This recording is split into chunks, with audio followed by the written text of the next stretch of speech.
Ya. Lalu ini adalah referensinya, ini referensi bukunya yang tadi yang sudah di upload atau dikirim di Edmodo. Ini adalah buku-buku yang bisa dijadikan bahan bacaan atau bahan sumber bacaan untuk mata kuliah mekanika fluida.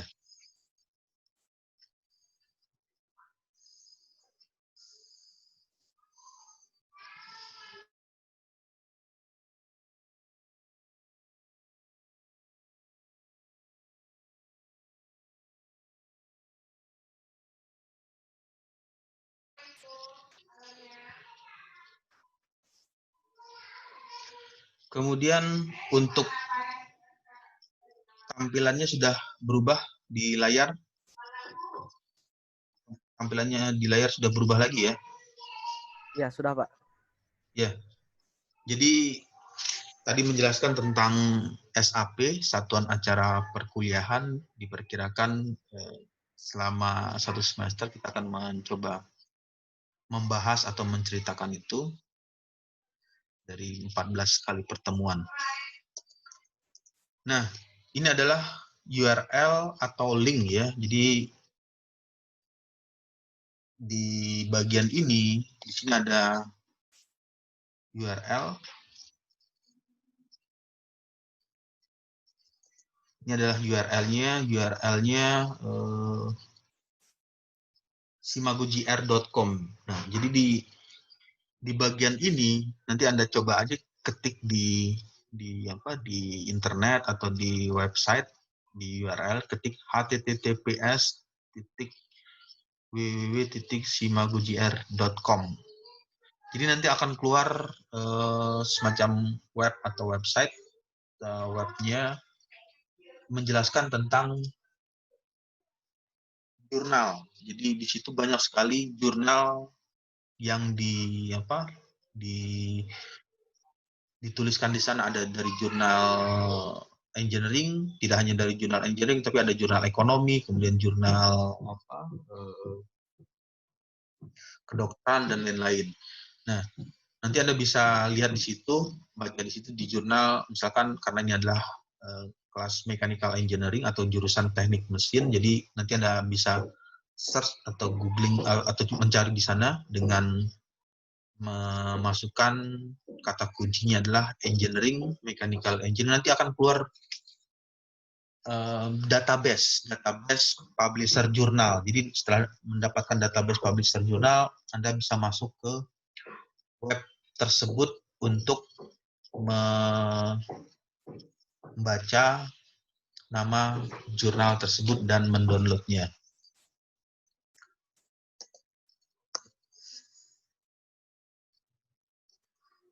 Kemudian ini adalah Genlib, ini merupakan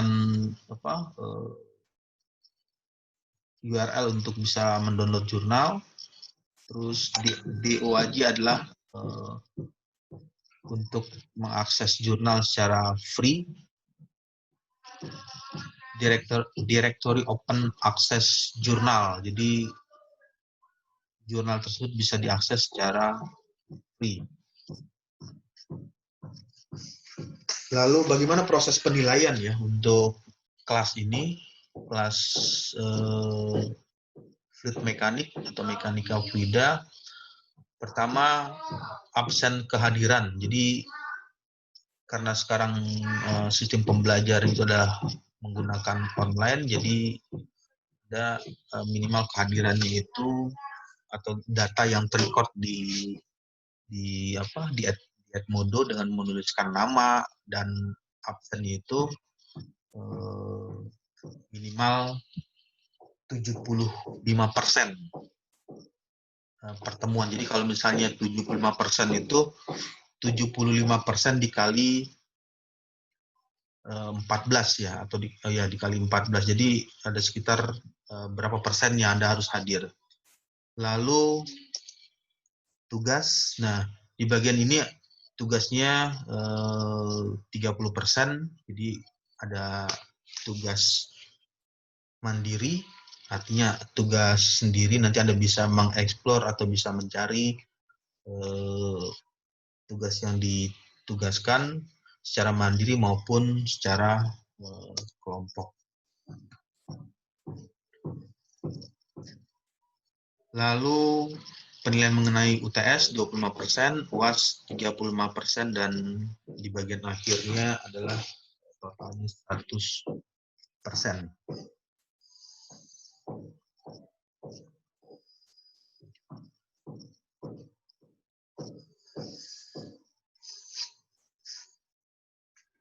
Ya, jadi mekanika fluida itu merupakan salah satu cabang atau satu ilmu yang mempelajari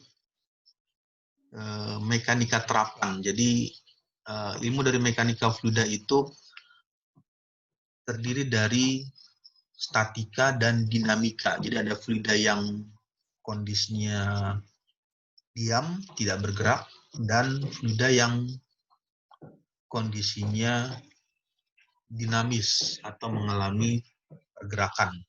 Jadi mekanika fluida itu adalah ilmu terapan dari fluida yang diam dan fluida yang bergerak. Lalu bagaimana fluida yang digunakannya? Fluida yang digunakan bisa fluida cair maupun fluida gas.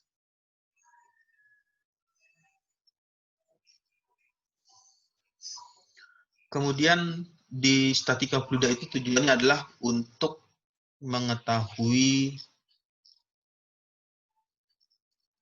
kondisi fluida tersebut, apakah mengalami perubahan atau tidak mengalami perubahan. Jadi misalkan ada gaya yang bekerja pada fluida tersebut, katakanlah misalkan fluida cair ada satu gaya. Nah, cairan fluida tersebut akan menerima gaya tersebut sehingga fluida tersebut mengalami perubahan. Jadi yang perubahan ini dimaksudkan di bagian ini. Jadi statika fluida adalah tinjauan pada fluida dalam kondisi setimbang. Jadi ketika dia mengalami atau menerima gaya dan tidak menerima gaya. Jadi ketika tidak menerima gaya berarti tidak ada tegangan geser. Jadi kalau misalnya tidak ada gaya yang diterima oleh fluida tersebut, maka fluida tersebut tidak akan mengalami perubahan.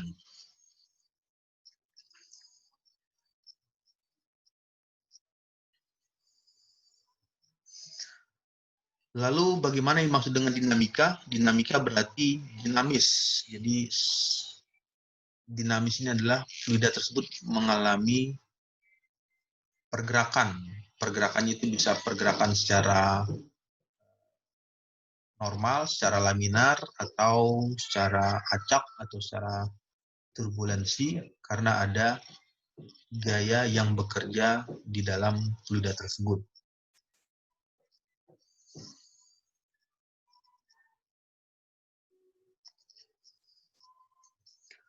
Lalu bagaimana skup atau lingkup ilmu dari mekanika fluida tersebut? Jadi banyak sekali aplikasi atau ilmu yang bisa digunakan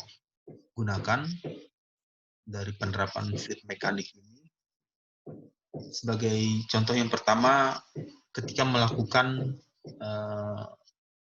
memprediksi bagaimana kondisi cuaca atau kondisi iklim di suatu tempat atau suatu daerah pada waktu tertentu atau waktu yang akan datang, itu bisa dilakukan prediksi dengan menggunakan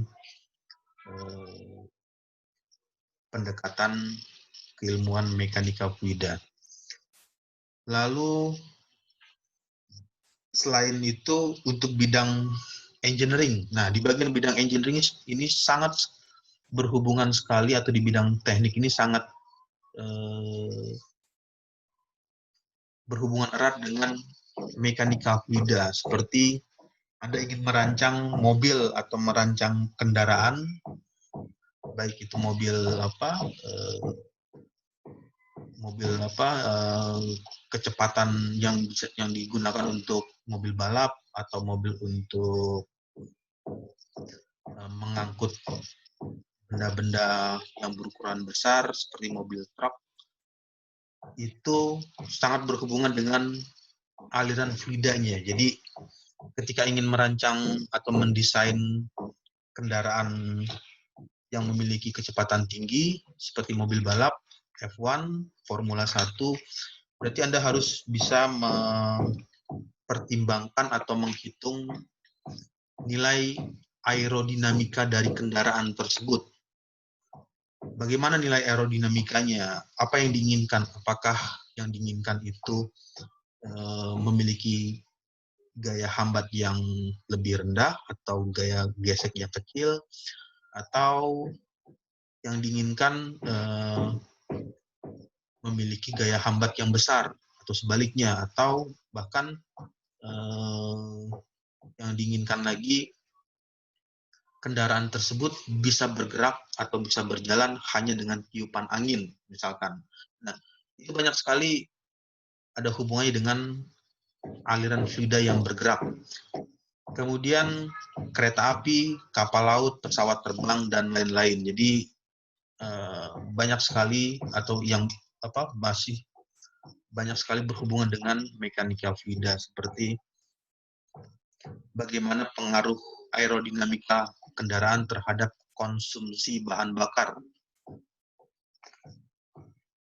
Lalu yang berikutnya mengenai lingkungan atau environment, itu berhubungan dengan fluida yang bergerak atau mekanika fluida seperti pencemaran udara, polusi udara, pencemaran laut, dan lain-lain.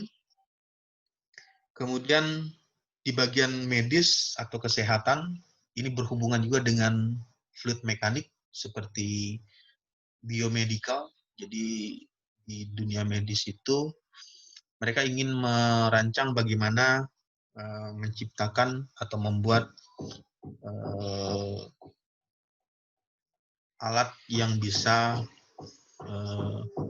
membantu melancarkan peredaran darah umpama. Nah, di situ atau bisa membantu untuk memompa atau membantu jantung bagaimana memompa darah ke seluruh tubuh. Ini ada hubungannya dengan fluida. Jadi yang dimaksud fluidanya adalah fluida berupa cairan cairan darah. Lalu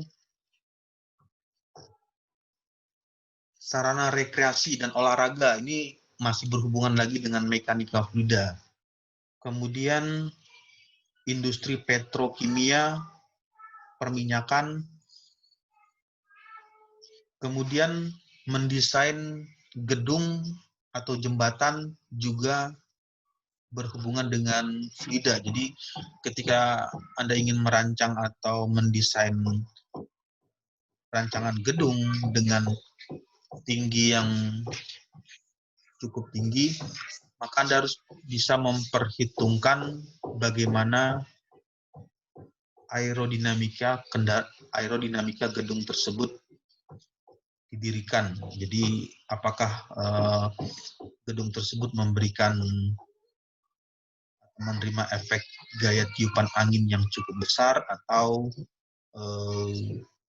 terendah, atau bahkan tiupan angin tersebut dimanfaatkan bisa membangkitkan energi listrik dan lain sebagainya. Jadi banyak sekali aplikasi yang bisa diterapkan dari mekanika fluida tersebut.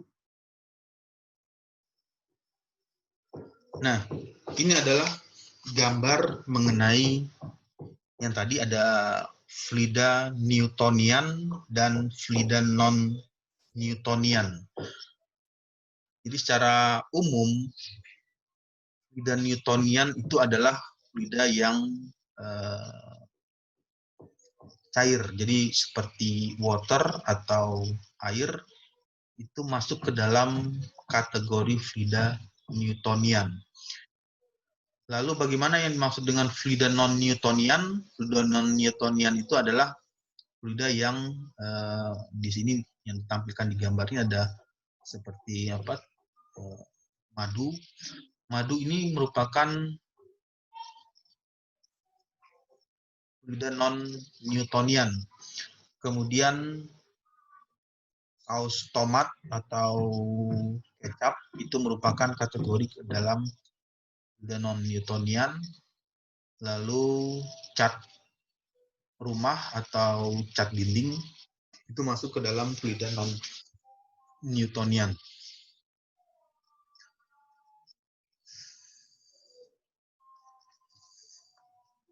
Yang pertama yang tadi adalah fluida Newtonian. Jadi fluida Newtonian itu bisa diartikan fluida yang mengikuti hukum Newton yang berhubungan dengan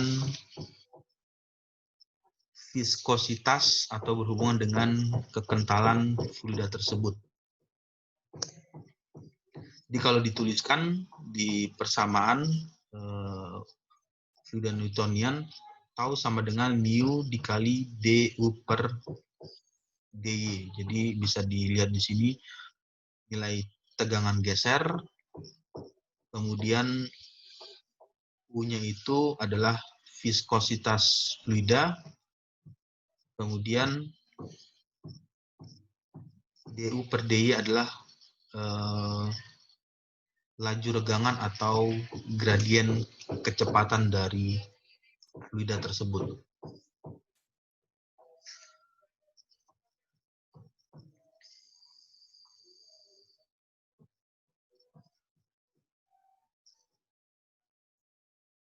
Lalu selanjutnya untuk fluida non-Newtonian ini bisa dikelompokkan atau dikategorikan. Yang dimaksud dengan fluida Newtonian adalah fluida yang berbentuk gas. Jadi fluida yang masuk ke dalam kategori bentuk gas atau fase gas atau wujud gas itu masuk ke dalam kategori fluida Newtonian. Dan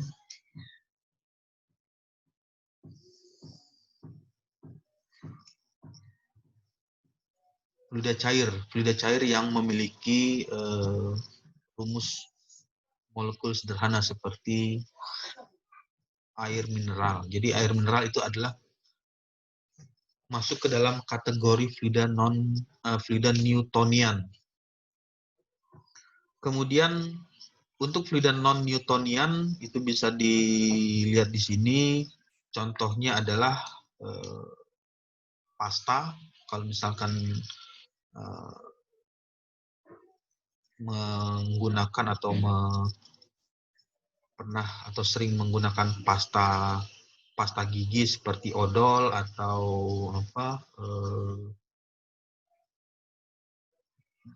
fluida yang berbentuk pasta, jelly itu umumnya seperti minyak rambut ya, berbentuk jelly, larutan polimer dan lumpur ini masuk ke dalam kategori fluida non-Newtonian.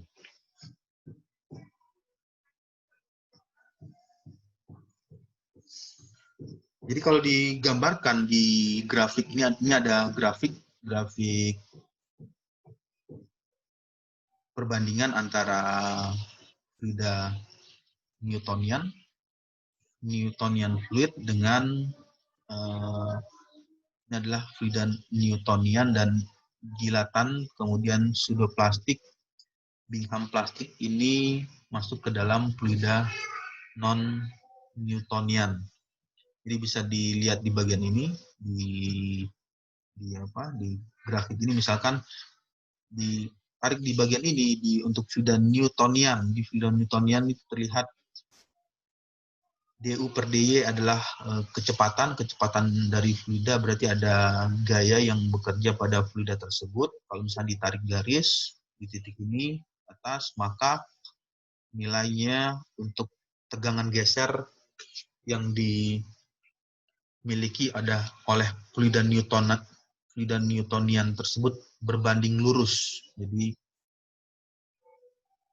tegangan geser dengan kecepatan yang dimiliki oleh fluida Newtonian tersebut berbanding lurus. Tetapi untuk fluida non-Newtonian itu grafiknya tidak berbanding lurus. Misalkan kecepatan yang dimiliki cukup tinggi di fluida Newtonian, tetapi tegangan geser yang diterima atau perubahan yang dialami oleh fluida Newtonian tersebut lebih rendah. Oke, baik, sampai sini ada pertanyaan?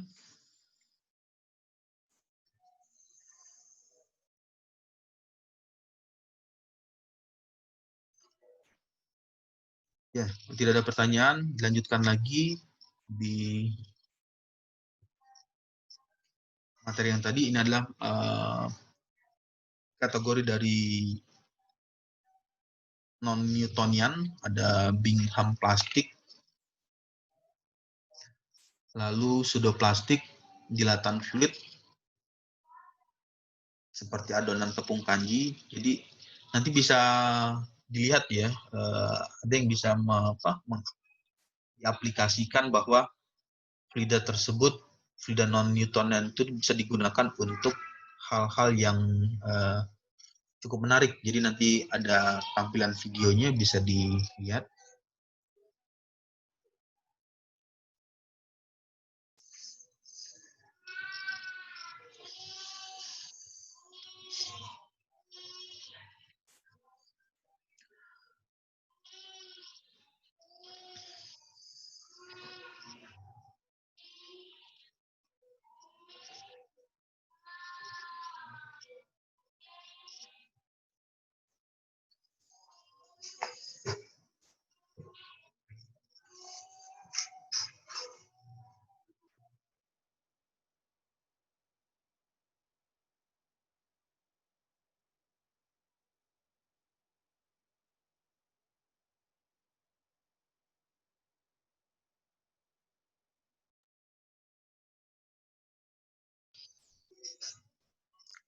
Gambarnya sudah berubah ya, tampilan gambarnya. Coba.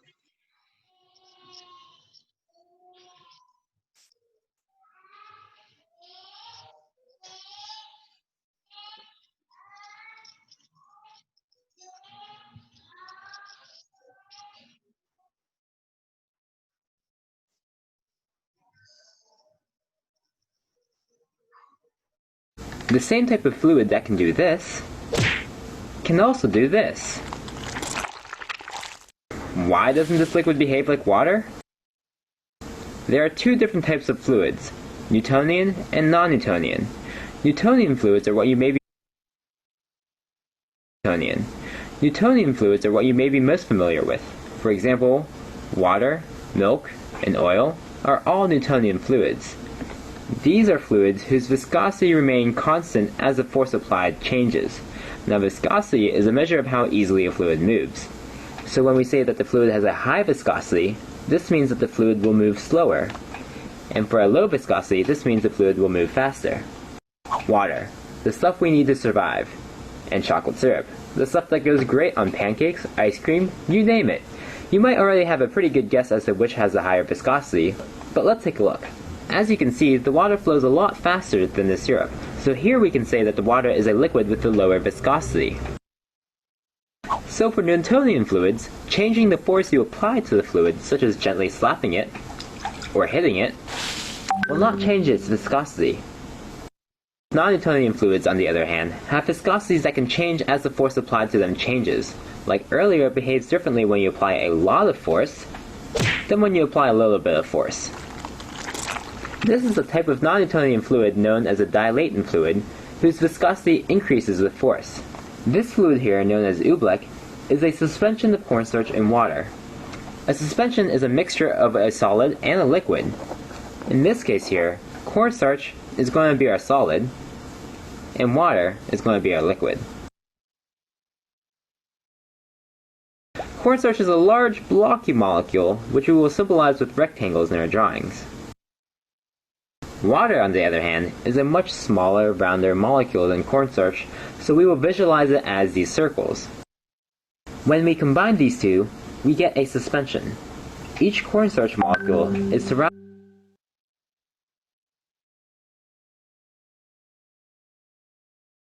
molecule is surrounded by water molecules.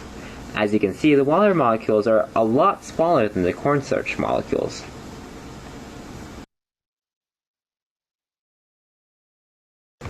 In the event of a weak force, only a little bit of force is applied by pressing on the cornstarch with a hand. The cornstarch molecules are able to slide past each other because the water in between them acts as little balls that they can roll over. But during a strong force, when I apply a lot of force, the water molecules are pushed out from in between the cornstarch molecules. This creates an area that is almost entirely cornstarch. For the suspension to behave as a non-Newtonian fluid, the ratio of cornstarch molecules to water molecules needs to be within a certain range. If there are too many water molecules, then the suspension will behave as a liquid. And if there are too many cornstarch molecules, the suspension will behave as a solid because there is not enough water molecules in between the cornstarch molecules for them to slide past each other. In this area, there is now a majority of cornstarch molecules, so it behaves as a solid. Hitting it with my hand is practically the same thing as hitting a hard surface. There is another type of non-Newtonian fluid called a pseudoplastic fluid. These are fluids whose viscosity decreases as force applied increases, essentially the opposite of dilatant fluids. Unfortunately, it is not yet understood why pseudoplastic fluids behave the way they do. An example of a pseudoplastic fluid that is very common is ketchup. Oh yes, that tasty sauce found on burgers and french fries is actually a pseudoplastic. Notice here how the ketchup is able to retain its form without spreading out, unlike other common fluids. Here, the ketchup is being tipped over without any ketchup coming out. But when we add a force, such as hitting it, the viscosity of ketchup decreases, allowing it to slip out of the bottle and onto your burger. And now we're going to show you how to make your very own non-Newtonian fluid at home. It's easy. You'll need a bowl, some cornstarch, water, and something to mix everything along with a small measuring cup. Take about 3/4 of a cup of cornstarch and about 1/4 cup of water and mix it up. Try not to get any on your